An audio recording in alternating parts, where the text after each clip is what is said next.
레위기 14장 1절로 20절까지 말씀입니다.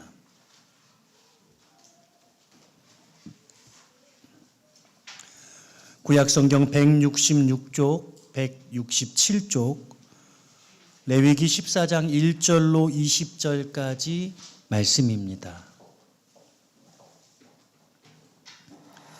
한 절씩 교독하겠습니다. 여호와께서 모세에게 말씀하여 이르시되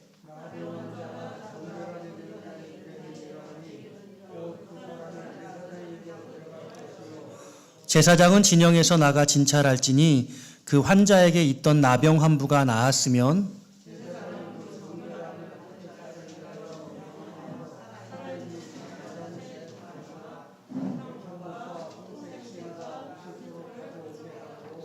제사장은 또 명령하여 그 새 하나는 흐르는 물 위 질그릇 안에서 잡게 하고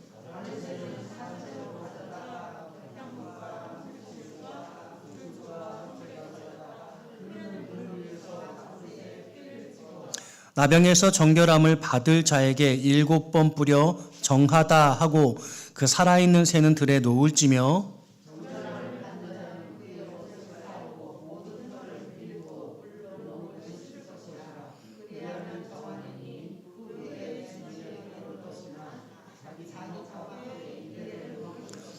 일곱째 날에 그는 모든 털을 밀되 머리털과 수염과 눈썹을 다 밀고 그의 옷을 빨고 몸을 물에 씻을 것이라 그리하면 정하리라.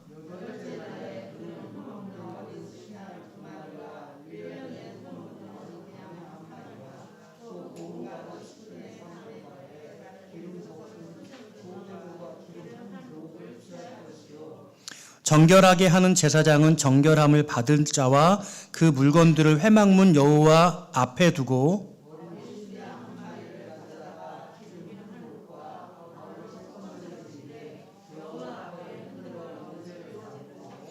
그 어린 순양은 거룩한 장소 곧 속죄제와 번제물 잡는 곳에서 잡을 것이며 속건제물은 속죄제물과 마찬가지로 제사장에게 돌릴지니 이는 지극히 거룩한 것이니라.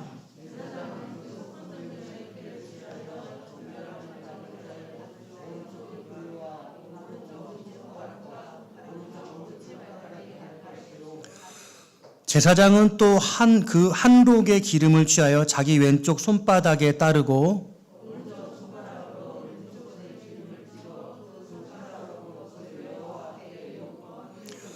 손에 남은 기름은 제사장이 정결함을 받은 자의 오른쪽 귓보리와 오른쪽 엄지손가락과 오른쪽 엄지발가락 곧 속건제물의 피 위에 바를 것이며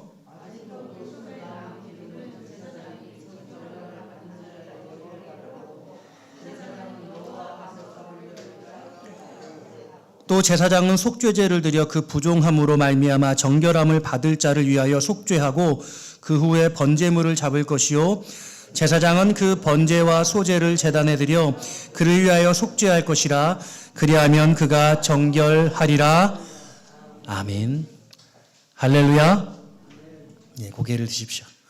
오늘도 함께 예배하는 여러분들 또 온라인으로 예배하는 우리 지체들을 주님의 이름으로 축복합니다. 옆에 분하고 인사할까요?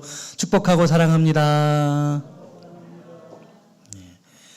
오늘은 여러분과 함께 정결하게 되는 날 이야기 정결하게 되는 날 이야기라는 제목으로 말씀을 준비했습니다. 닦아도 잘 닦아지지 않는 게 있죠. 닦아도 지워지지 않을 수 있습니다. 청소를 하다 보면 이게 언제 닦았나 되게 오래됐구나 그런 것들 막 그릇 같은 경우에 때가 기름때가 져가지고 찐득찐득해지죠.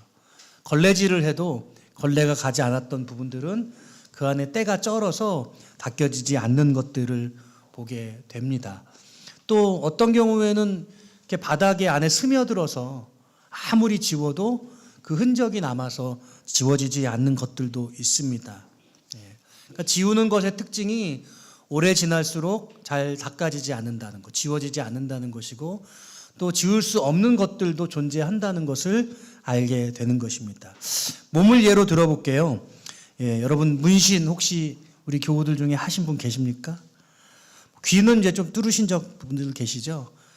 성경에는 이제 뭐 문신하는 것도 구멍을 내는 것, 몸의 신체 그런 것들을 구약율법은 금하고 있는데요.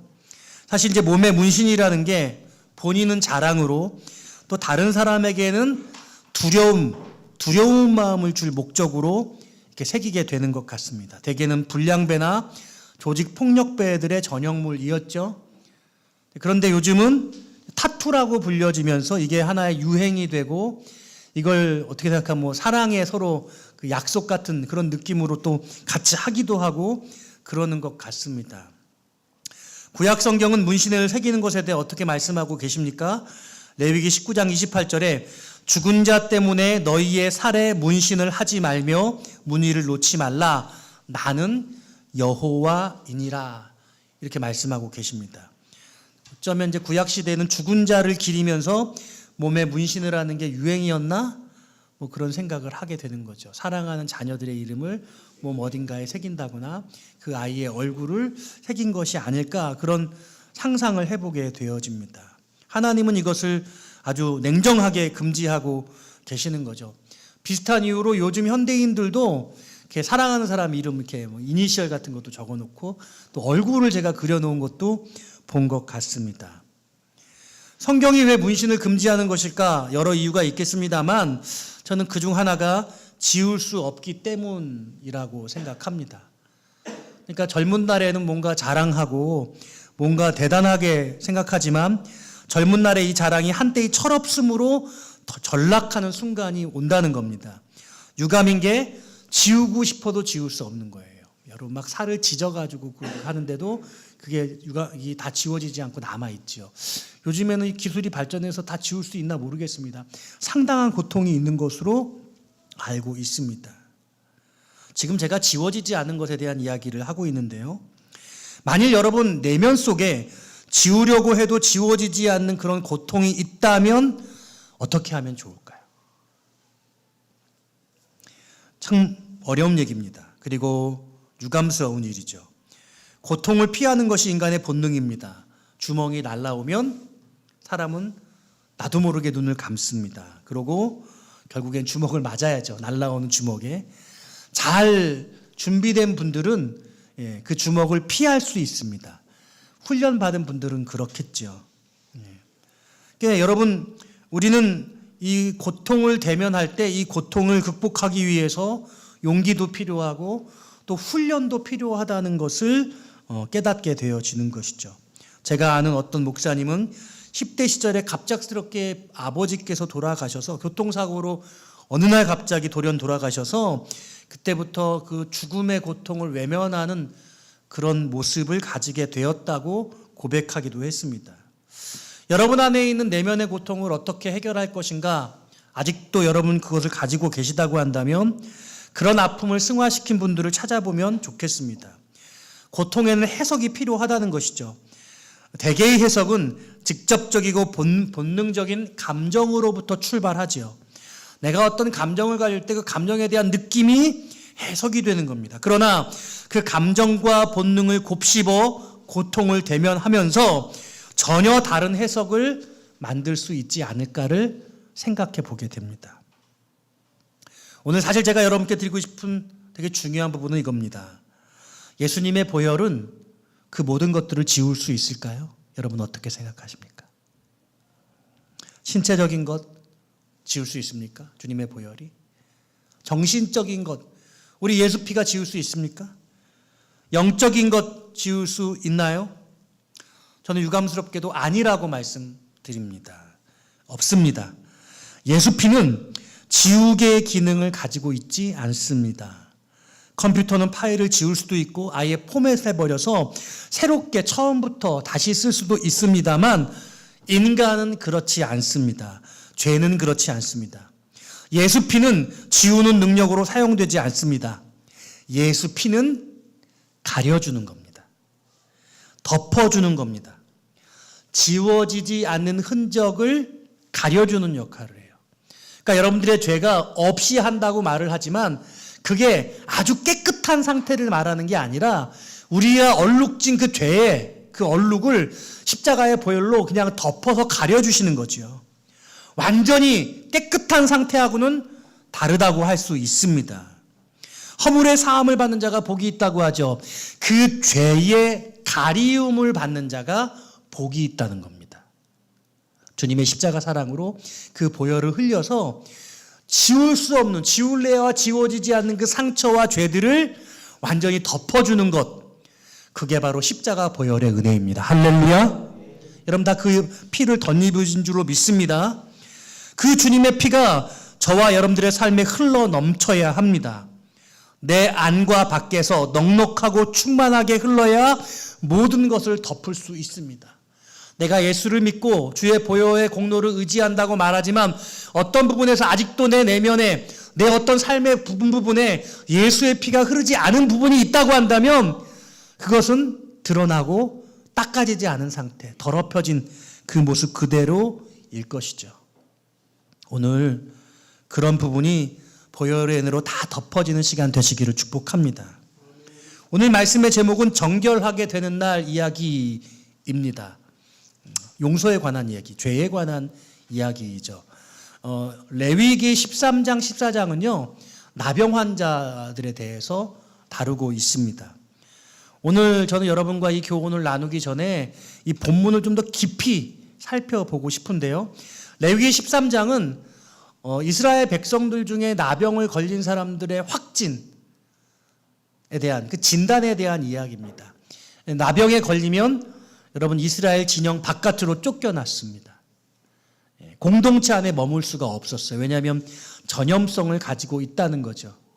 이 전염성을 가지고 있다는 것이 곧 죄를 비유하고 있고, 그리고 그 죄가 전염성이 있다는 것을 의미하고 있습니다.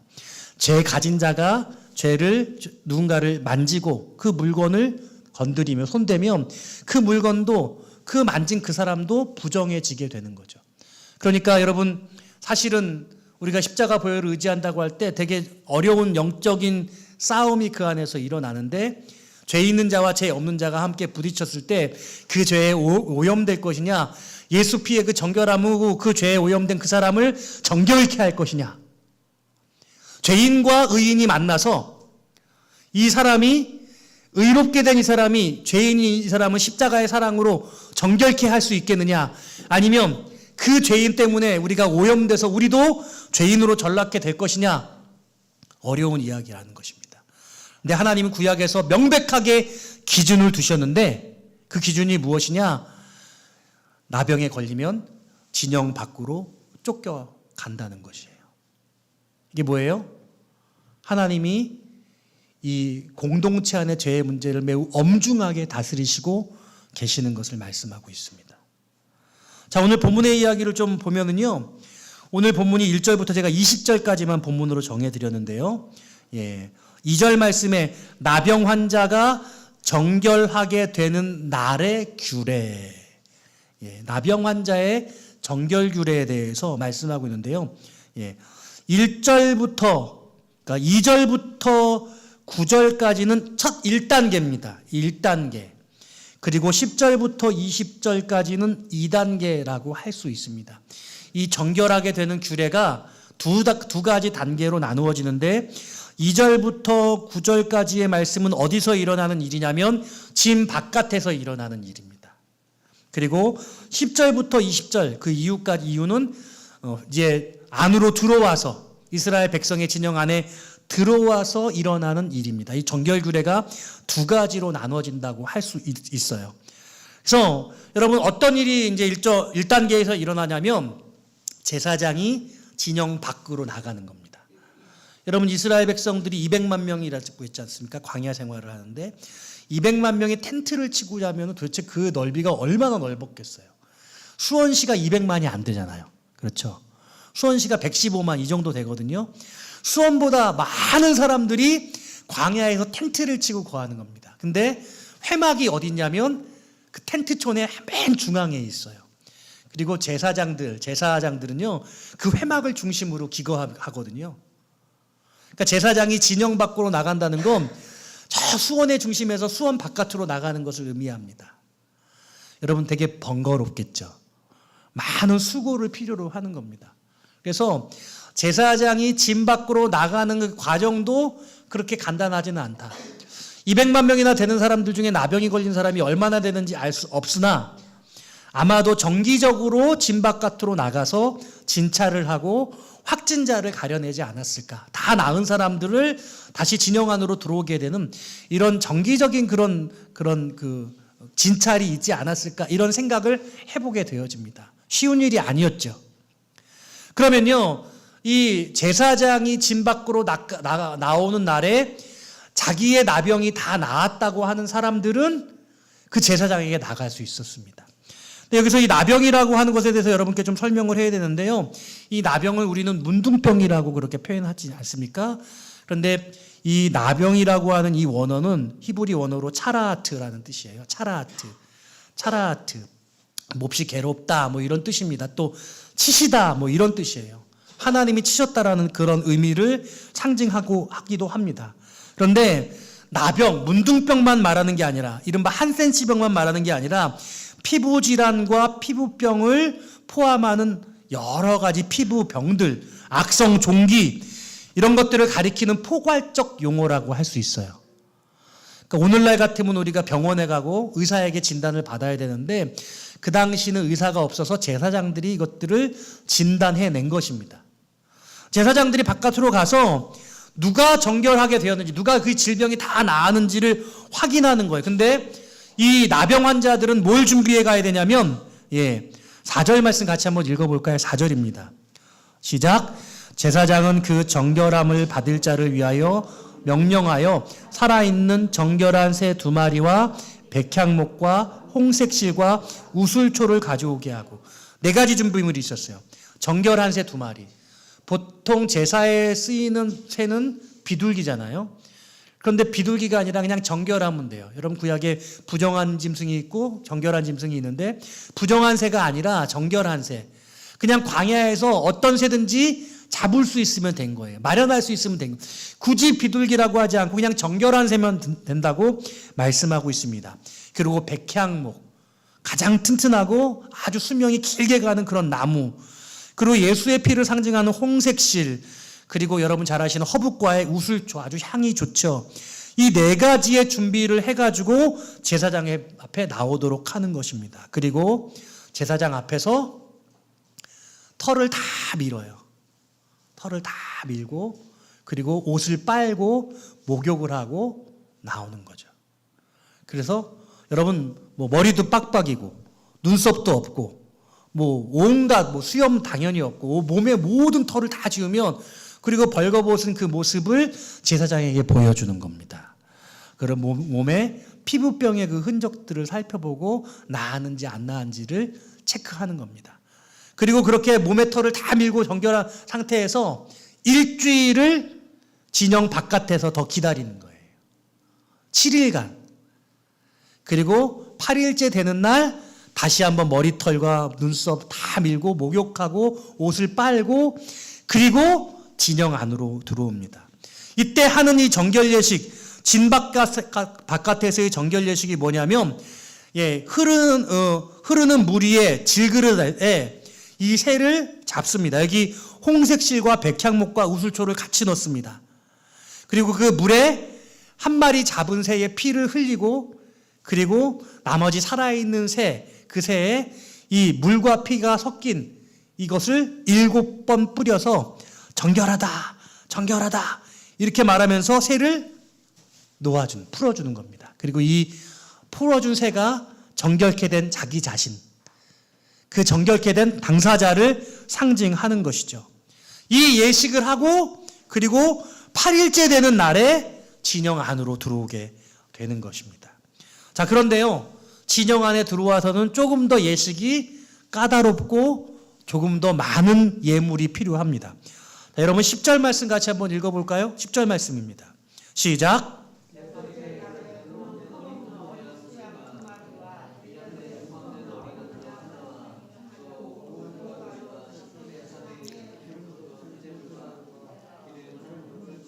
네.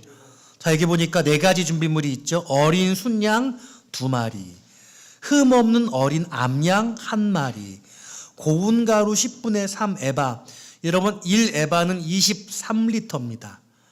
그러니까 10분의 3 에바라고 한다면 그 중에 3할 정도 되니까 6.9리터 정도 된다고 생각하시면 됩니다. 6.9리터. 여러분 페트에 그게 1.8리터 정도 되죠. 그러니까 그 페트로 한 4병 정도, 4병 정도, 한 3병에서 4병 정도 되는 그런 페트병에 곡식을 넣은 겁니다. 그리고 한 록, 기름 한 록은요 3.2리터래서요. 0.32리터입니다. 0.32리터면 320g이거든요. 그러니까 여러분 우유팩에 한 우유팩 정도에 되는 기름. 예. 순양 2마리, 그리고 흠없는 어린 양 1마리, 약 6.9리터의 곡식, 그리고 320ml 우유 한 팩 정도 되는 기름. 이걸 준비해서 제사장에게 가야 한다는 겁니다. 그럼 이 준비물을 가지고 절차적으로 제사를 드리는 거예요. 첫 번째가 뭐냐면 속건제를 드리는 거예요. 12절 말씀이에요. 어린 순양 1마리를 가져다가 기름 1록과 아울러 속건제를 드립니다. 흔들어서 요제로 잡는데요. 첫 번째로는 어린 순양 1마리를 속건제물로 드립니다. 그리고 이 속건제물의 제물에서 나오는 피를 취해서 오른쪽 귓불이, 그리고 여러분 보시기에 이쪽이 오른쪽이죠. 당사자의 오른쪽이니까 이쪽이 되나요? 오른쪽 귓불이, 오른쪽 엄지손가락, 오른쪽 엄지발가락에 이 피를 발라줍니다. 그리고 기름을 취합니다. 제사장은 기름을 왼손 바닥에 따릅니다. 그리고 이 기름을 마찬가지로 피를 묻혔던 귓불이, 엄지손가락, 오른쪽 엄지발가락 3군데 다시 묻혀줍니다. 그리고 남은 기름은 어떻게 해요? 남은 기름은 이렇게 비벼서 머리에 이렇게 발라줍니다. 네. 7번, 하나님께, 죄송합니다. 16절에 하나님께 먼저 뿌립니다. 이게 먼저네. 이걸 빠뜨렸네요. 16절 말씀 같이 읽어볼까요? 시작. 오른쪽 손가락으로 왼쪽 손에 기름을 찍어 그 손가락으로 그것을 여호와 앞에 7번 뿌릴 것이요. 이게 첫 번째입니다. 그리고 기름을 귓볼, 엄지손가락, 엄지발가락에 바르고 남은 기름은 머리에 발라줍니다. 이게 속건제의 첫 번째 제사입니다. 두 번째 19절은 속죄제를 드린다고 되어 있습니다. 속죄제를 드리는데 나머지 짐승이겠죠. 어린 순양 1마리, 그리고 어린 양, 암양 1마리, 이걸 가지고 속건제물, 번제물로 태워서 드린다고 말하고 있습니다. 그런데 21절, 오늘 보면 20절까지만 읽었는데요. 21절에 보면 가난하여 힘이 미치지 못하면 그 속건제를 위해서 어린 순양 1마리, 소제를 위해서 고운 가루 10분의 1에바, 10분의 3이 에바인데 10분의 1에바로 줄었고, 속건제는 2마리에서 1마리로 줄었죠. 그리고 산비둘기, 집비둘기 둘, 이것을 속죄제로 드리라고 말씀하고 있어요. 어린 송아지가 아니죠. 그러니까 가난하면 형편 여건이 되어지지 않으면 그렇게 좀 형편에 맞춰서 진행하라고 말씀하시고 계십니다. 자, 정리를 좀 해볼게요. 이 나병 환자가 정결하게 되기 위해서는 나병 환자 당사자가 정말 많은 수고를 해야 되지 않습니까? 진영 바깥에서 공동체를 떠나서 사는 그런 삶도 얼마나 어렵고 힘든 삶이 있겠어요. 하나님께서 구름기둥과 불기둥으로 그 진영을 가려주셨는데 그 구름기둥과 불기둥 바깥에서 지냈으니까 매우 고단하고 피곤한 삶을 살았을 수밖에 없을 겁니다. 그리고 광야에서 그런 새를 구하는 것, 또 백향목을 구하는 것, 이런 것도 쉬운 일이 아니었습니다. 그가 치료를 받아서 그렇게 주님 앞에 나와서 정결하게 되어지는 의식이 참 어려웠다는 거예요. 진영 안으로 들어오는 것도 그래요. 머리털을 다 밀고 완전히 보기에 되게 부끄러운 그런 모습으로 공동체로 들어오는 거잖아요. 혹 가족들이 기다리고 있었을지 모르겠어요. 근데 여러분, 진영 밖에 살던 사람이 어떻게, 여러분 보십시오. 어린 순양 2마리를 준비합니까? 어떻게 송아지를 준비해요? 그가 가진 재산이 있기 어렵지 않습니까? 가족들이 마련해 주거나 아니면 그를 아는 지인들이 이 정결 예식에 필요한 재물들을 마련해 주었을 가능성이 있다는 거죠. 그러니까 한 사람의 나병 환자가 고침을 받기 위해서는 당사자도 상당한 수고를 해야 되고 제사장도 수고를 해야 되고 이 제물을 드리기 위해서 그 공동체나 가족들도 상당한 헌신과 나눔을 필요로 하더라는 것이죠. 결코 간단하고 쉽지 않다라고 말씀하고 계시는 것입니다. 자, 저는 여기서 오늘 하나님의 주시는 말씀을 함께 나누고 싶습니다. 첫 번째로는요, 공동체와 개인의 관계입니다. 공동체와 개인의 관계. 하나님은 그 공동체, 하나님의 택한 백성들을 지키기 위해서 그 공동체 안에 어떤 죄도 용납하지 않으신다는 것이죠. 이스라엘 백성들 안에 이 나병이라고 하는 피부질환이 전염되어서 그 공동체가 죄로 물들기를 원하지 않으셨습니다. 그래서 그 한 개인을 공동체 밖으로 추출해낼 수밖에 없었던 것이죠. 여러분, 너무나 당연하겠죠. 이스라엘 백성 공동체가 오늘날로는 하나님의 교회 공동체라고 할 수 있지 않습니까? 마찬가지로 하나님은 교회 공동체 안에 어떤 그 죄가 머물기를 원치 않으신다는 거예요. 만일 그 죄가 있다고 한다면 그 죄 때문에 그 사람을 공동체 밖으로 추출해내기를 원하신다는 거죠. 동일한 의미입니다. 또 교회 안에서 뭐가 있냐면 권징이 있잖아요. 교회 안에서 그를 수찬 정지, 성찬에 참여하지 못하게 하고 또 제명, 이름을 빼기도 하고 또 출교, 교회 밖으로 쫓아내기도 합니다. 성경에서 뭐라고 말하냐면 그가 범죄를 했을 때 어떻게 그 문제를 해결하라고 말해요? 은밀하게 찾아가는 거예요. 개인이. A가 B를 은밀하게 찾아가서 너 그 범죄 내가 알고 있어. 다시는 그와 같이 행하지 말아라. 라고 은밀하게 조언을 합니다. 그런데 그럼에도 불구하고 그 조언을 받아들이지 않을 때 증인을 데려가는 거예요. 이 증인은 그 사람의 은밀한 범죄를 알고 있는 증인이 아니라 내가 그 사람의 은밀한 그 죄를 고치라고 변화하라고 이야기한다는 것을 증인 삼기 위해 데려가는 겁니다. 그래서 다시 한번 그 증인과 가서 내가 다시 한번 너에게 권면하는데 그와 같은 범죄에서 떠나라 라고 말하는 것이죠. 그리고 그 증인이 그것을 봅니다. 그럼에도 불구하고 그 B가 그 사람이 그 죄의 문제를 해결하지 못할 때 그 다음에는 공적으로 교회에 알리고 모든 교인들에게 그 사실들을 주지시킵니다. 그리고 그 교인은 교회 공동체를 떠나니까 쫓겨날 수밖에 없게 되는 것이죠. 하나님께서 교회 공동체 안에 있는 어떤 죄의 문제를 해결하기를 원하실 때 먼저 그가 갖고 있는 그 죄의 문제를 하나님이 친히 각 사람의 마음에 있는 양심의 법에 따라 하나님의 은혜와 십자가의 보혈의 공로로 스스로 해결하기를 원하셨고 그것이 안 되면 누군가로 말미암아 그것을 보게 하시고 은밀하게 지적하게 하시고 그럼에도 불구하고 바뀌지 않으면 증인을 삼아서 부끄러운 일을 당하게 하시고 그럼에도 불구하고 그가 돌이키지 않는다면 온 교회 공동체에 그것을 알리고 그 사람을 교회 공동체 밖으로 내어 쫓으라고 말씀하고 계시다는 거예요. 어려운 문제죠. 그래서 여러분 좀 부끄러운 이야기를 해볼까요? 여러분 혹시 술 드십니까? 술은 구원의 문제와 상관없는 것이라고 아디아포라라는 원어를 써서 구원과 상관없는 것들이라고 신학적으로 그렇게 규정하고 있습니다. 술 마신다고 뭐 지옥 가는 거 아닙니다.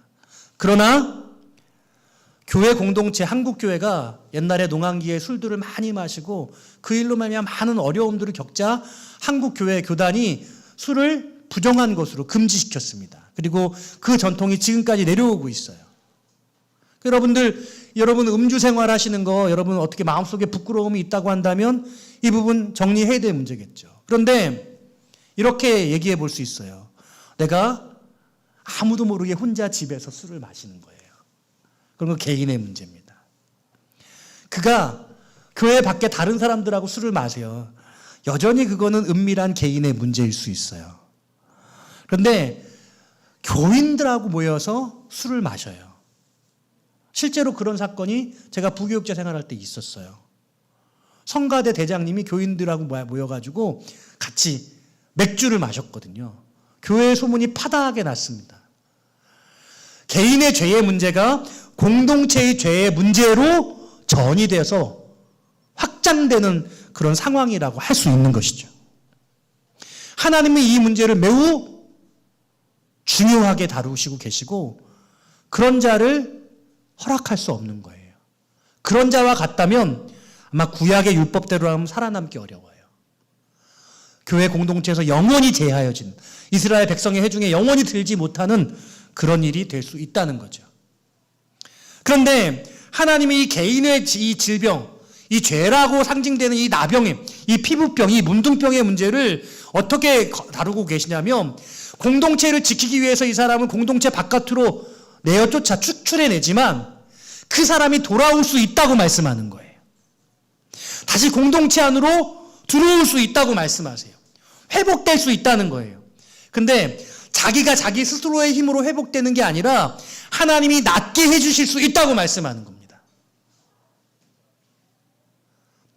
만일 이 가능성이 없다고 한다면 그 사람들은 쫓겨나서 공동체 바깥으로 쫓겨나서 무슨 소망이 있겠어요? 죄를 지은 그 죄인이 그 질병에 걸린 그 환자가 무슨 소망이 있겠습니까? 근데 하나님은 소망이 있다고 말씀하시는 거예요. 소망을 가지라는 말씀이에요. 비록 내가 형편없는 죄인일지라도 내가 나병에 걸려서 정말 너무나 초라한 그런 인생, 밑바닥 인생을 살아가고 있지만 하나님이 낫게 하시면 다시 공동체로 회복되고 교회 공동체 안으로 들어갈 수 있다고 말씀하신다는 거죠. 얼마나 놀라워요. 그런데 이 일이 그리 간단하지 않아서 제가 여러분께 두 번째 드리는 말씀이 이 죄사함이 그렇게 쉬운 문제가 아니라는 거예요. 이 문제를 해결하는 게 정말 어렵다는 거죠. 구약에서는 새를 잡고 백향목을 구하고 홍색실을 구하고 우슬초를 구하고 외적인 어떤 준비물들을 이야기하지만 실제로 이것은 비유적으로 내면적인 의미를 상징성을 가지고 있고 재물들을 가지고 공동체 안으로 들어와서 예물을 드리는 것으로 정함을 얻는 것이지만 정말 예수 그리스도의 십자가의 사랑으로 이렇게 사죄받고 용서함을 받았고 영적으로 자유함을 얻었는데 내 삶의 죄의 문제가 해결되지 않은 상태에 있을 때 우리가 얼마나 처절하게 이 문제를 해결하고 주님 앞에 정결하게 나아갈 수 있느냐? 영원한 숙제라는 거예요. 영원한 숙제. 그러니까 주님께서 십자가의 사랑으로 우리의 죄를 용서하셨을 때 우리의 죄는 완벽하게 용서되었어요. 믿으십니까?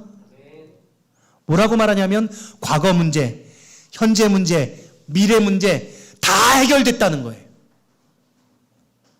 그런데 이게 어떤 의미냐면 내가 이스라엘 백성으로 진영 안에 있는데 여전히 현재적으로는 진영 바깥에 있는 것 같은 거예요.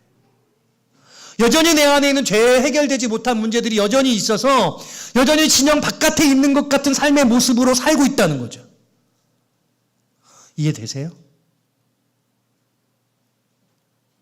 주님은 다 용서하셨다고, 다 해결하셨다고 선언하셨는데 내 삶은 공동체 안에서의 거룩한 삶을 누리는 것이 아니라 마치 공동체 밖에 쫓겨난 것 같은 그런 광야에서의 막막한 나병 환자의 같은 삶을 살아가고 있는 것이 아니냐 라고 말씀드릴 수 있는 거죠. 저는 오늘 그래서 예수의 보혈의 은혜가 쉽지만 결코 쉽지 않다는 것. 내 힘으로 되지 않고 주의 성령으로 가능하다고 여러분들이 이렇게 말씀을 통해 배웠는데 우리가 죄와 죽기까지 몸부림쳐 싸워야 한다는 것. 우리가 죽기까지 싸워도 다 해결할 수 없고 오직 주님으로 말미암아 해결할 수 있지만 여러분은 이 말씀을 살펴보면서 우리 안에 있는 죄의 문제를 우리가 어떻게 해결하면 좋을까 하는 이런 몸부림치는 수고가 필요하다는 거예요. 그리고 예수의 보혈로 우리를 덮을 수 있어야 되는 거예요. 제가 앞서 서론에서 뭐라고 말씀드렸어요. 아무리 닦아도 지워지지 않아요. 아무리 닦아도 해결되지 않아요. 살갗이 까져나가는 거죠. 막 박박박 씻는다고 하는데 정결하기 위해서 박박박 씻는다고 하는데 여러분 마음속에 그게 죄가 깨끗해지지 않는 것 같아가지고 살이 시뻘거지도록 살이 다 까져나가도록 그렇게 박박 닦는 거죠. 근데 그게 아니라 주님은 보혈의 은혜로 우리를 덮어주실 때 그 죄의 문제가 해결된다고 말씀하시는 거예요. 그래서 여러분 이 두 가지가 우리에게 모두 필요해요. 십자가의 은혜, 사랑, 그리고 성령의 충만함, 그리고 죄와 죽기까지 싸워 몸부림치러 가자는 여러분 자아. 몸부림치는 그때 하나님의 은혜를 우리는 경험하게 되는 것이죠. 그런 사람이 루터였습니다. 루터. 그 죄의 문제를 해결하기 위해서 온갖 고행을 다 했단 말이에요. 자기를 막 쳐서 복종시키고 막 무릎으로 계단을 걸어서 올라가고 온갖 고행을 했는데 그럼에도 불구하고 내 안에 씻어지지 않은 이 죄의 문제. 그런데 로마서를 읽으면서 오직 의인은 믿음으로 말미암아 살리라는 이 말씀을 붙드는 순간 진정한 영적 자유와 해방감을 경험하게 되었다는 거예요. 할렐루야. 누가 보혈의 은혜를 경험할 수 있어요? 죄와 죽기까지 몸부림치는 여러분들 그 심령 안에 십자가의 보혈의 능력이 흐를 수 있다는 거죠. 말씀을 정리해 볼게요. 산유의 교회 공동체 안에서 여러분 개인은 어떤 모습으로 서 있습니까? 내가 죄를 전이하는 코로나 바이러스를 전이하듯 죄의 전염자가 아닌가? 여러분 세상에서는 어떠하세요? 내가 불의한 자들과 살아가는 그런 세상 속에서 내가 그를 만나서 나의 의로움이 내 안에 있는 십자가의 보혈의 은혜가 흘러서 그를 정하게 하고 그를 새로워지게 하고 자기를 돌아보게 하고 예수께로 가까이 나오게 하는 그런 역할을 하고 있는 것인지 아니면 내가 그 죄에 오히려 덩달아 오염되고 그래서 주님 앞에 나왔을 때는 의로운 것 같으나 세상에 나갔을 때는 의롭지 못한 것 같은 모습으로 살아가게 되고 늘 그 사이에서 오가면서 방황하고 더 나아가서는 혹시 교회 공동체 안에서 누군가 공동체적인 죄를 일삼게 하는 그런 모습으로 나아가고 있는 것은 아니실까? 깊이 돌아보시기를 부탁드려요. 오늘 만일 내 안에 그런 문제가 있다고 한다면 나는 이 문제를 해결하지 못해서 누구에게도 가까이 나아갈 수가 없어. 그런 마음으로 몸부림치시고 주님께서 십자가의 사랑으로 정결하게 되는 그런 은혜를 경험하게 되시기를 바라요. 이 몸부림이 없는 자들은 진정한 영혼의 구원, 이 자유가 얼마나 감격적인가를 알지 못해요. 오늘 죄와 죽기까지 싸워 십자가 사랑의 은혜로 승리하시는 저와 여러분 되시기를 주님의 이름으로